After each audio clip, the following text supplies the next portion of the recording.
Ayan. Good morning mga buddies! Ito na naman kami, no? First week of January, Sunday. So, nag-decide kami ng mga ka-rides ko at mga barkadas ko na magsimba kami sa San Padre Pio na area. Dito sa San Jose del Monte, Bulacan, na siyang malapit lang naman sa lugar namin. So, since first time ko nga pumunta doon, kaya hindi ko masyadong kabisado at na-amaze talaga ako sa lugar pagdating namin doon kasi parang tahimik, tapos parang province talaga, malayo sa gulo, sa traffic, ayan. Kaya lang, ang parkingan niya malayo sa location, so kailangan naming lakarin ng medyo mahaba-haba. So, parang mahirap siya lakarin sa medyo may edad na at nakakapagod talaga. Pero maganda naman yung daan, kalsada siya. May mga iilang tricycle, motor, or mga sasakyan naman na pumupunta sa taas, yung taga doon lang din. Pero yung mga dayo na katulad sa amin ay hindi pwedeng mag-parking doon sa malapit. So, kailangan dito pa lang sa baba ay iiwan na namin yung mga sasakyan. So, nilalakad na lang namin papunta doon.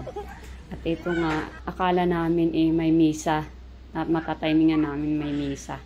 Yung pala ay hindi na sila magmimisa nung dumating kami. Medyo tanghal. Na rin kasi kami dumating doon.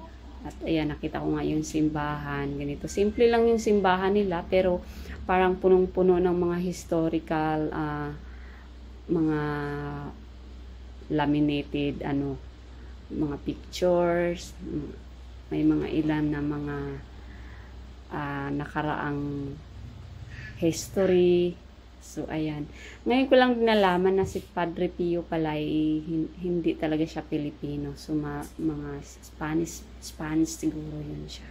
So, hindi na ako nagbabasa dahil nga nag-i-enjoy ako sa lugar. So, dahil wala namang misa, ayan, nag-picture-picture muna kami.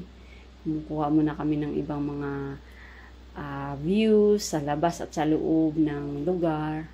So, bago kami nag-decide na magbiyahe na pababa. So, ito nakita namin ang loob at labas ng simbahan. So, ayan. Simple. Alam mo yung upuan nila, parang talaga, lumang mga kahoy na nilagyan ng mga pakintab na lang.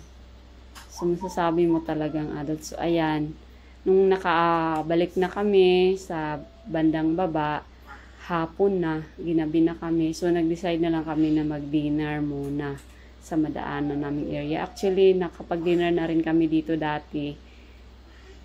At ayan, dito kami ulit kumain. So, nakakabusog. Masarap yung luto nila. Yung pag-serve nila, maayos. At ayan, hindi pa nakontento sa kanin, nag-burger pa. Ayan, nag-i-enjoy kami bago kami umuwi at maghiwa-hiwalay. Kasi may isa kaming kasamahan na taga-diyaan lang din na lugar. Then, yung iba sa Marilao. Tapos, kami naman ay sa Santa Maria. Part pa rin siya ng Bulacan. So, after na na-enjoy namin yung food, ayan, dito muna kami sa labas at nagpicturean. Dahil nga, hindi pa natanggal yung mga sabit para sa Christmas sa labas ng lugar. Ayan, nag-i-enjoy muna kami habang nagpapatunaw ng mga kinakain. So, ayan, picture-picture. May kasamang mga motor, pati yung mga motor namin, pinipicturan din, para walang maiiwang bakas. So, ayan, memories pala. So, ayan, meron pa akong natanggap na gift mula sa kasamahan ko. Thank you for this gift. Ayan, bye-bye. Alam mo yung magkakasama kayong magkaibigan kahit minsan lang sa loob ng isang buwan. Masaya na, 'di ba? Tapos parang nakakabawas ng stress. Yan. Thank you sa panonood. See you next time. Bye-bye.